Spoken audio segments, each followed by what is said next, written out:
Hey everyone, Mr. Happy here, and welcome back to another Final Fantasy XVI video, and on a topic I had just kind of blanked on even happening. I remember hearing them mention now that they were going to do some sort of like live letter style event even after their launch event in LA, and there's a whole overview of this over on Twitter. So I'm going to go through all the slides and talk about the various details from this live stream. There's a mix of some things regarding features we haven't heard much about before, some new screenshots that detail certain things, as well as some information regarding a day one patch, as well as feedback from the demo. So let's get right into it. Actually, before we go any further, thank you to Genki_JPN, whose tweets I'm using for this video. A link to their Twitter will be in the description, and thank you to them for compiling this information, potentially translating it. I'm not sure. I don't know that it was if they translated it or not, because there is a lot of English like in the slides and whatnot, but I guess either way, thank you to them, and credit to them in the description of the video.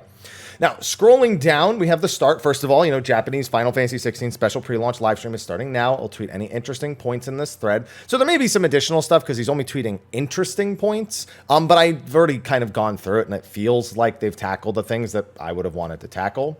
So this featured 8 developers alongside Naoki Yoshida, who is joined by his Torgal, his little Torgal plush as well. They go down a little bit, and here's the schedule. So intro to Final Fantasy 16. They played a little bit, feedback from the demo, developer recommendations, and pre-launch info. This ran for about 3 hours as well. Now, going forward, they did say that the game was originally planned for the PlayStation 4, but they decided to move to the PlayStation 5 only. He would like to make a PC version, but due to the game's fast loading, they didn't have time to do it yet. They will be talking more about a PC version when it is the right time. We've known for a while a PC version is coming. The game has 6-month exclusivity, but realistically, you're looking at minimum 1 year before this actually comes to PC. Then, and that's minimum. It could be longer than that, but they are planning it. So if you're not planning on getting a PS5, then know that you will have the opportunity at some point. They also just go over, what Final Fantasy 16 is here. Same thing, franchise 35 years old, no reason to have played any previous entries, all that good stuff. And then it's releasing on June 22nd on the PlayStation 5. Now, this is an interesting one. So they go over some of the various developers here, and Yoshi P says that Ryota Suzuki wasn't headhunted from Capcom. He was at Capcom doing action games for 20 years and wanted a change. So it was just a coincidence and good timing that after he finished Devil May Cry 5, he inquired about the 14 team, and Square Enix and Tokai and company were happy to have him. That sort of goes with what I was told. So when I was in London, I interviewed Naoki Yoshida, and the story's kind of similar. They said that one of the members on the Final Fantasy 16 team knew Ryota Suzuki, and that yes, he was looking for a change, but he didn't know if Square really needed somebody of his talents because he didn't know if they were planning on making any big action games, and that's like his one major specialty. But, when the opportunity lined up, like they said, it just kind of aligned itself where he was looking for something new. They were looking for someone to fill his exact role, and it just kind of filled into it. So I guess this kind of just fills in a bit more about the conversation they actually had, but mostly corroborates what I was told when I was in London. This is just a recommendation to play however you want. Use the accessories, story mode, action mode, whatever it is you want to do, you're more than welcome to. Now, they had the director, Hiroshi Takai, play the game for a little bit. He does use the assist accessories. He's, not someone who's super deep into the action games, and he just wants to make sure that he's having fun. Yoshi P, on the other hand, said his pride won't let him use it. I feel that, Yoshi P. He said, don't use me as the example. Do whatever you want when you're playing the game. They said about 1 hour in, you get to the hideaway. 1 hour after where the demo ends, you get to the hideout. I can confirm that. I have played past the prologue demo in London. I played about 2 hours after that point. And yeah, we got to the hideout or the hideaway fairly quickly after that.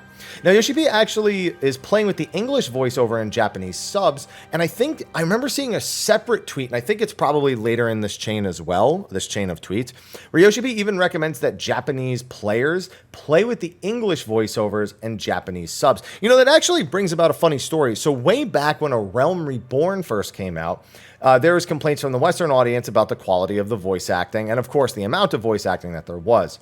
However, on the other side of the Pacific Ocean, Japanese players were saying the opposite. They were saying they much preferred the English voiceovers and would rather play with those. So it's very interesting to see whenever there's like dynamics between the different countries and the different regions, talking about, voiceovers and what they prefer and everything. I know that here in the West, a lot of it comes down to just preference a little bit. Maybe sometimes not understanding something a little bit also kind of improves your perspective of it, because you don't even know really if it's good or bad. So it's kind of easier to skirt past some of the weirdness that you know about your own language. So, but I got to say, the English voice cast for this is phenomenal. And you got to remember that they recorded it in English first, and the lip sync is made for English. So from what I understand, it is an English lip sync, and in the other regions, they wanted to use AI to fix it, but it just didn't turn out good. So they just left the lip sync to English in the other languages. So very interesting to see. I mean, I'm going to be playing in English, so that works perfectly fine for me. And then on top of that, when you get to the hideout, there's tons of things. There's, a place to craft, upgrade. There's lore there. There's side quests. There's hunts. There's the Orete Stone. There's all sorts of features and functions inside of the hideaway. Speaking of the Orete Stone, here's what you have. You can use it for a bunch of training options as well as a bunch of additional stuff as well. So if you really want to lab and practice the game, this is a decent place to do it, out instead of out in the field, because you can make the enemies more aggressive, less aggressive, what enemies you're actually fighting. So there's a lot of freedom to do whatever you want in the training mode that is in the hideout. So this is stuff we already knew. Now, going into something that we haven't seen much about, they talk about New Game Plus, or as they call it, Strong New Game in the unofficial translation here. Your level, skills, and abilities are carried over, as a New Game Plus normally would, but then there's the new difficulty of Final Fantasy mode, which is an even more difficult challenge than, just replaying the game with the same difficulty. Enemy levels are increased, the level cap even goes up to 100, and on top of that, enemy waves are completely redone. So if you've played Devil May Cry, all of this sounds familiar, but essentially you might walk into an area and you might see like a soldier, right?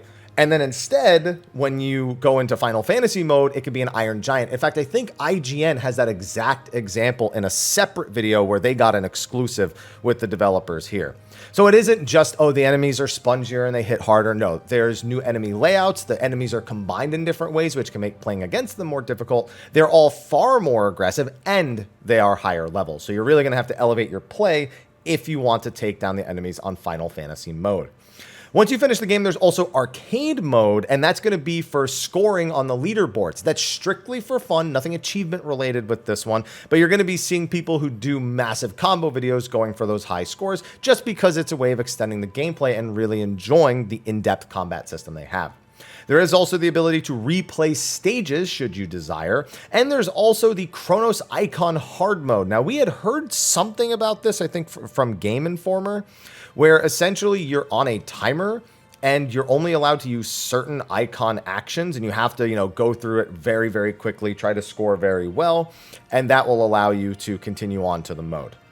If I recall correctly also, there's a Final Fantasy difficulty for that and a normal difficulty. So if it's the same thing and it's not the other feature they were talking, because there's like a feature they said where you have to find these other Orete Stone style things out in the world or out in the field areas or in maps and whatnot. And those unlock these like icon challenge modes that they have. So again, because this is unofficial translation, it's kind of hard to tell if that's the exact same thing they're talking about here.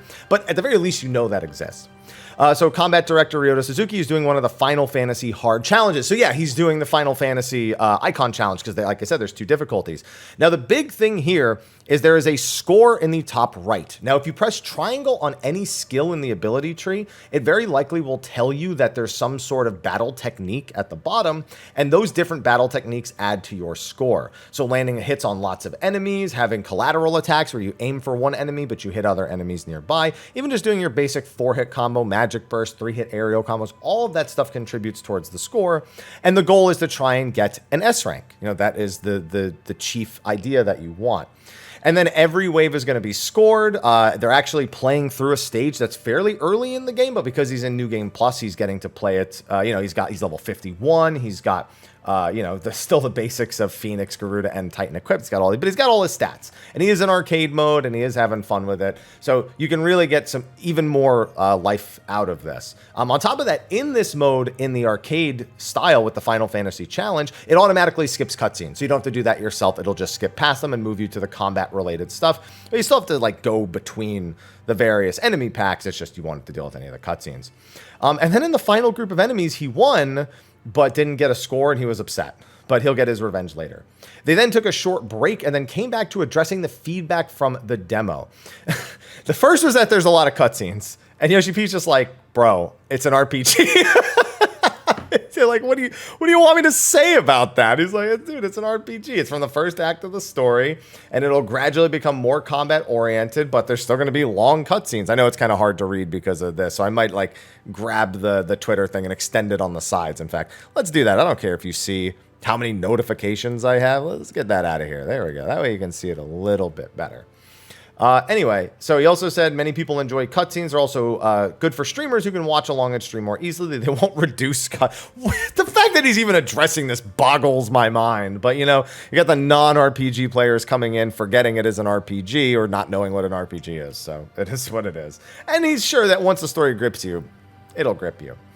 Japanese users are complaining there's no... Okay, so this is what I mentioned earlier. Yes, there is no JP lip sync.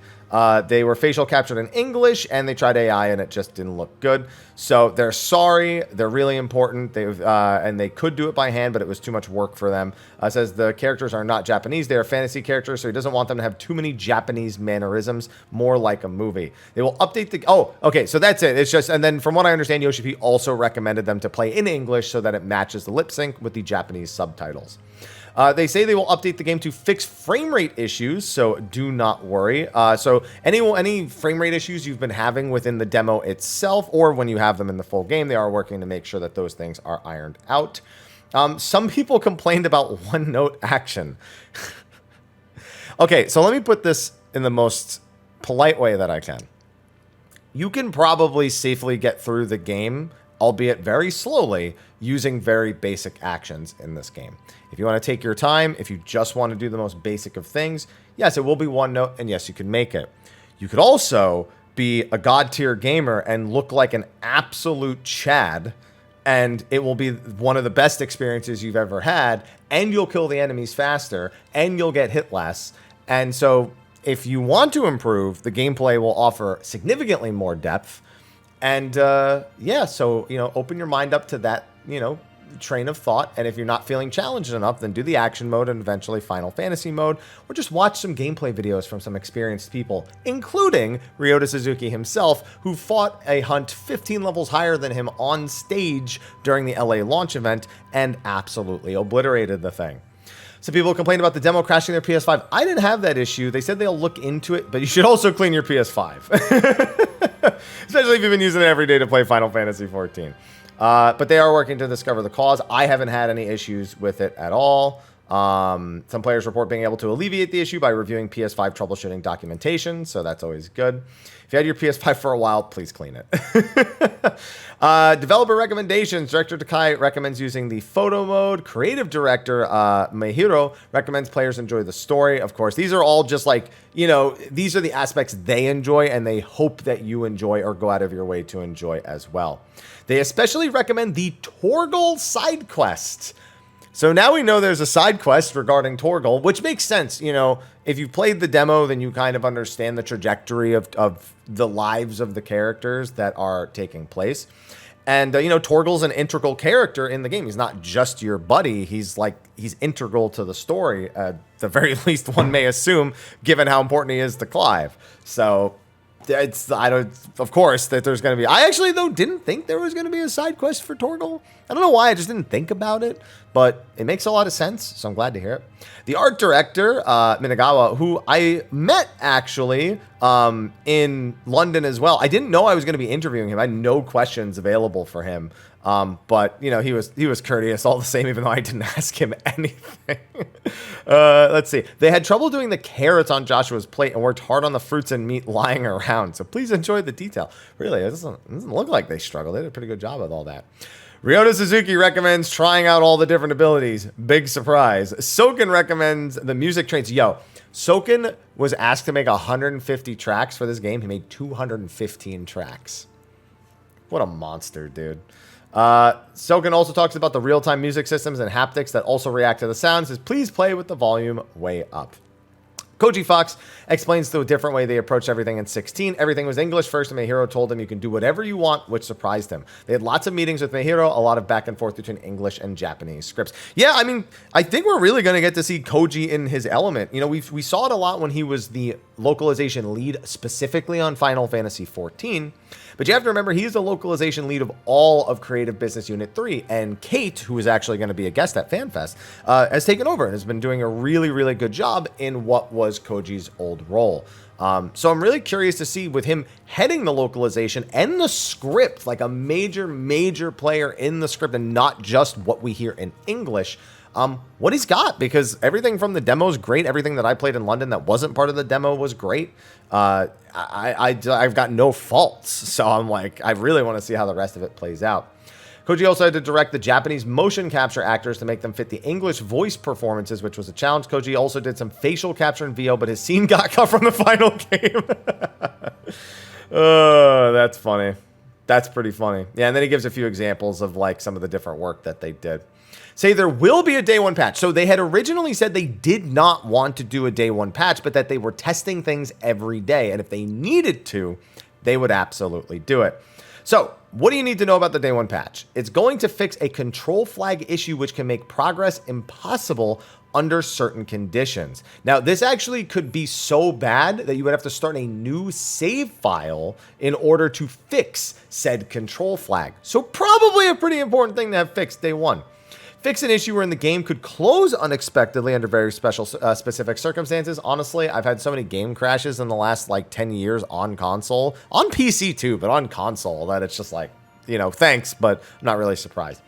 Optimized performance in several places, cool. You know, there were definitely some places in the demo where people could spot the frame rate dipping, but in the most important part, the gameplay, it was pretty much smooth the whole time. And fix some minor text errors. They didn't want to do it, and they're sorry, but there are some other important details. Those are actually going to be a part of the... so the game's going to be preloadable on the 20th, from what I understand. And this is going to be a part of that. So if I'm understanding correctly, we have 2 whole days before they actually... before this would need to be updated. And it's about 300 megabytes. So it's not really all that big of a deal. You know, it's not like several gigs, you know, and you also have a couple days to do it. So either way, that's I'm pumped. And then there were a few more details on things. You know, they just go over, you know, a new commercial, a 3D and digital billboard. You know, it's just some cool stuff. And I believe that's it. I'm going to blind you with the blue screen to see if there's any other details that there. Oh, okay. So there were some other things that were covered here. Apparently, some of the feedback also involved the motion blur options. In fact, somebody asked right here. I don't mind scrolling down. Sorry, just saw this. Yes, in a future post-launch update, they will add an option for the motion blur. So that's along the lines of some of the other pieces of feedback that they've seen from the demo that they want to fix. And I'm very curious if there's anything else here. Let's see. No rewards for completing the 2 harder New Game Plus modes, so no trophies. I don't know. I've heard conflicting reports that there is a trophy for beating the game on Final Fantasy mode, even though they had previously said that the higher difficulty stuff did not have one. So I guess I'd have to go find the trophy list, which is already out there, but I'm very nervous to do that. I know there's already, you know, some scary thoughts about spoilers going around that I don't really want to go fishing for anything else. I am going to just quickly fact check a couple of things for you guys while I'm live on the stream, but it's going to be really, really cool. So apparently among some other things that popped off in this, I don't know why I said popped off, that popped out to people from this little dev live stream are some other features that we haven't really talked too much about. So Final Fantasy XVI will apparently have a Bloody Palace equivalent, at least if I'm understanding this translation that's coming from Don't Read Replies Final Fantasy XVI Spoilers. What a great name. Good thing it's a screenshot from somebody else. I don't actually have to read it. But the Bloody Palace is a 100 floor game mode where you have to beat the entire thing on 1 life.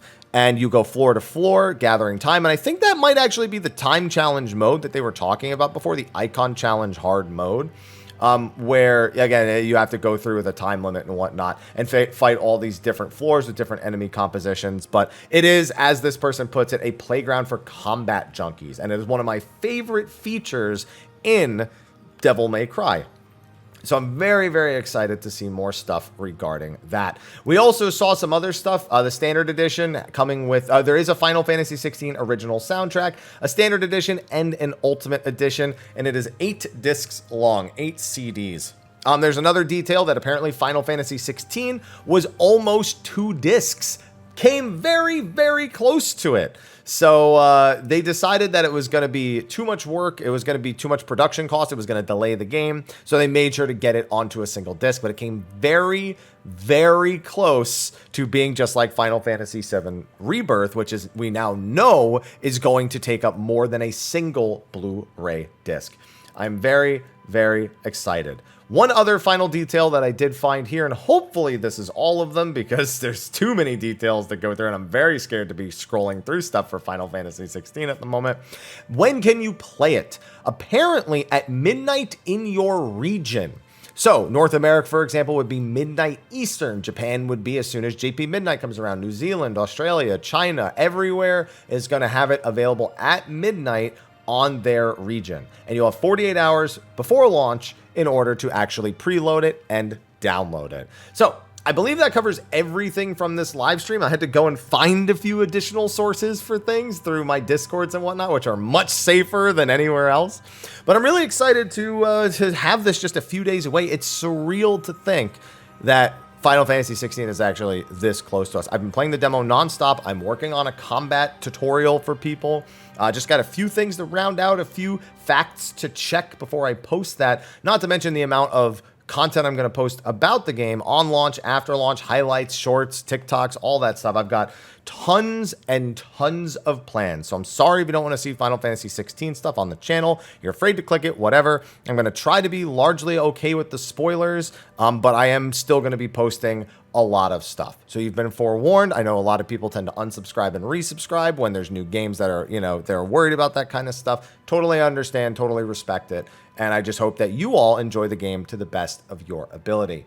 With that, let me know what you think about some of the details that we have here in the live letter, I suppose, for Final Fantasy 16. And let me know if you're excited for the game in 5 days. Anyway, thanks for watching. Be sure to like, favorite, subscribe, and share, especially if you're looking for more Final Fantasy 16 stuff. Anyway, I'll see you in the next one.